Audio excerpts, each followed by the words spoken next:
Hello, everybody. Welcome back to my channel, Learn English with Josh. Today, we will learn about daily use English sentences. If you are new to this channel, please like and subscribe. Let's start. నిన్న నువ్వు బిజీగా ఉన్నావా? నిన్న నువ్వు బిజీగా ఉన్నావా? ఇంగ్లీష్లో ఏ విధంగా అడగాలి? Were you busy yesterday? Were you busy yesterday అని అంటాం. See the next one. నేను నిన్న బిజీగా ఉన్నాను. అవును, నేను నిన్న బిజీగా ఉన్నాను. Yes, I was busy yesterday. I was busy yesterday అని అంటాం. See the next one. నువ్వు కాలేజీకి ఎలా వెళ్తావు? నువ్వు కాలేజీకి ఎలా వెళ్తావు? ఇంగ్లీష్లో ఏ విధంగా అడగాలి? How do you go to college? How do you go to college అని అంటాం. See the next one. నేను బస్లో వెళ్తాను. నేను బస్లో వెళ్తాను అని చెప్పడానికి ఇంగ్లీష్లో I go by bus. I go by bus అని అంటాం. See the next one. నేను దీనితో ఏం చేయాలి? నేను దీనితో ఏం చేయాలి? ఇంగ్లీష్లో ఈ విధంగా చెప్పాలి. What do I do with this? What do I do with this అని అడగాలి. C the next one. నువ్వు ఎక్కడికి వెళ్ళాలనుకుంటున్నావు? నువ్వు ఎక్కడికి వెళ్ళాలనుకుంటున్నావు అని అడిగే సందర్భాలు వస్తూ ఉంటాయి కదా డైలీ లైఫ్ కాన్వర్జేషన్స్లో. దీని ఇంగ్లీష్లో where do you want to go? Where do you want to go అని అంటాం. See the next one. నువ్వు అక్కడికి ఎందుకు వెళ్ళాలనుకుంటున్నావు? నువ్వు అక్కడికి ఎందుకు వెళ్ళాలనుకుంటున్నావు? ఇంగ్లీష్లో ఏ విధంగా అడగాలి? Why do you want to go there? Why do you want to go there అని అంటాం. See the next one. నేను ఇది సులువుగా చేయగలను. నేను ఇది సులువుగా చేయగలను. ఇంగ్లీష్లో ఈ విధంగా చెప్పాలి. I can do this easily. I can do this easily. C the next one. నువ్వు ఇది నా కోసం చేయగలవా? నువ్వు ఇది నా కోసం చేయగలవా అనే సందర్భాల్లో ఇంగ్లీష్లో ఈ విధంగా చెప్పాలి. Can you do this for me? Can you do this for me అని అడుగుతాం. C the next one. నేను ఇది నీకోసం ఖచ్చితంగా చేస్తాను.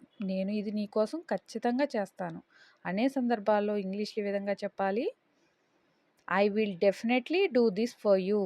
I will definitely do this for you అని చెప్తాం. C the next one.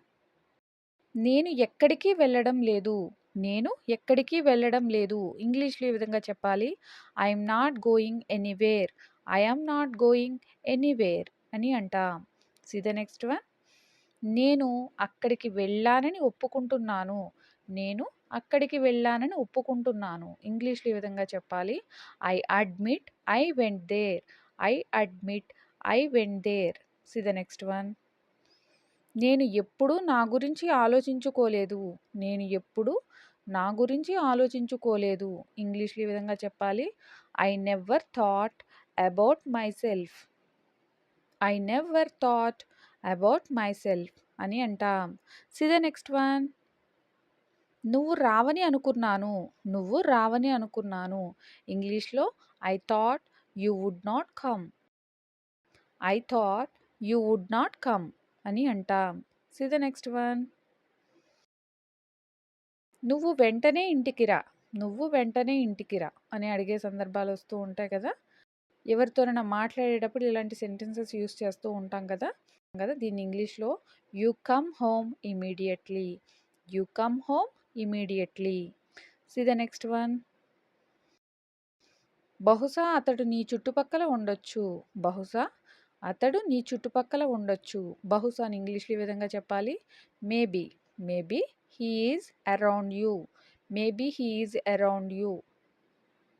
అతను నీ చుట్టుపక్కల ఉండొచ్చు. He is around you. C the next one. నేను ఒక్కడినే నిన్ను నమ్ముతాను. నేను ఒక్కడినే నిన్ను నమ్ముతాను. ఇంగ్లీష్లో ఈ విధంగా చెప్పాలి. I am the only one who trusts you. I am the only one who trusts you. C the next one.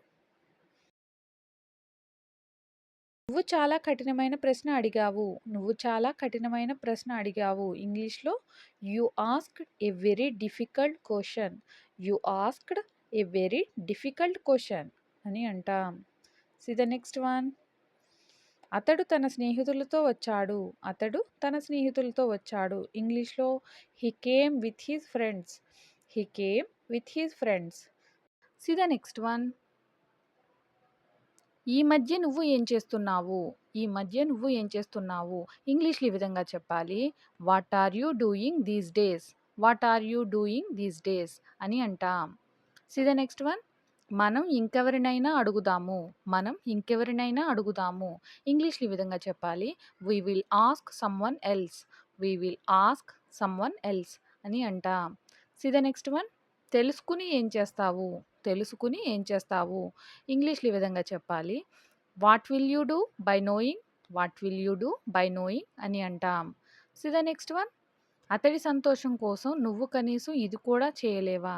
అతడి సంతోషం కోసం నువ్వు కనీసం ఇది కూడా చేయలేవా అనే సందర్భాలు వస్తూ ఉంటాయి కదా! దీన్ని ఇంగ్లీష్‌లో ఈ విధంగా చెప్పాలి. Can't you even do this for his happiness? Can't you even do this for his happiness అని అంటాం. See the next one. కనీసం నువ్వు మాకు చెప్పలేదు. కనీసం నువ్వు మాకు చెప్పలేదు. ఇంగ్లీష్‌లో you didn't even tell us. You didn't even tell us అని అంటాం. నాకు నావన్నీ తిరిగి కావాలి. నాకు నావన్నీ తిరిగి కావాలి అనే సందర్భాలు వస్తూ ఉంటాయి కదా! డైలీ లైఫ్ కాన్వర్జేషన్స్‌లో దీన్ని ఇంగ్లీష్‌లో ఏ విధంగా చెప్పాలి? I want my everything back. I want my everything back అని అంటాం. See the next one. వచ్చేసారి నువ్వు పూర్తిగా సిద్ధమై రా. వచ్చేసారి నువ్వు పూర్తిగా సిద్ధమై రా. ఇంగ్లీష్‌లో ఈ విధంగా చెప్పాలి. Next time you come with full preparation. Next time you come with full preparation. See the next one. నీకు మరే సమయము దొరకలేదా? నీకు మరే సమయము దొరకలేదా? అనే సందర్భాలు వస్తూ ఉంటాయి కదా! దీన్ని ఇంగ్లీష్‌లో didn't you get any other time? Didn't you get any other time? నీకు మరి ఏ సమయము దొరకలేదా? See the next one. అమ్మ ముందు నిశ్శబ్దంగా ఉండు. అమ్మ ముందు నిశ్శబ్దంగా ఉండు. ఇంగ్లీష్‌లో ఈ విధంగా చెప్పాలి. Be quiet in front of mom. Be quiet in front of mom అని అంటాం. See the next one. మనం బయటికి ఎక్కడికైనా వెళ్దామా? మనం బయటికి ఎక్కడికైనా వెళ్దామా? ఎవరైనా బయటికి వెళ్తున్నప్పుడు అంటూ ఉంటాం కదా! దీన్ని ఇంగ్లీష్‌లో shall we go out somewhere? Shall we go out somewhere అని అంటాం. See the next one. ఎవరికైనా ధైర్యం ఉందా? ఎవరికైనా ధైర్యం ఉందా? ఇంగ్లీష్‌లో ఏ విధంగా అడగాలి ఈ క్వెషన్‌ని? డస్ ఎనీవన్ హావ్ కరేజ్ అని అంటాం. డస్ ఎనీవన్ హావ్ కరేజ్ అని అంటాం. See the next one. నేను అది జాగ్రత్తగా పెట్టాను. నేను అది జాగ్రత్తగా పెట్టాను. ఇంగ్లీష్‌లో ఈ విధంగా చెప్పాలి. I have kept it safely. I have kept it safely అని అంటాం. See the next one. అతడిని వెతకడం అసాధ్యం. అతడిని వెతకడం అసాధ్యం. ఇంగ్లీష్‌లో ఈ సెంటెన్స్‌ని ఈ విధంగా చెప్పాలి. It's impossible to find him. It's impossible to find him అని అంటాం. See the next one. ఎందుకు మీరంతా నిశ్శబ్దంగా ఉన్నారు? ఎందుకు మీరంతా నిశ్శబ్దంగా ఉన్నారు? ఇంగ్లీష్‌లో ఈ విధంగా అడగాలి. Why are you all silent? Why are you all silent అని అంటాం. Keep practising everybody. Thank you for watching. Please like and subscribe. Learn English with జోష్.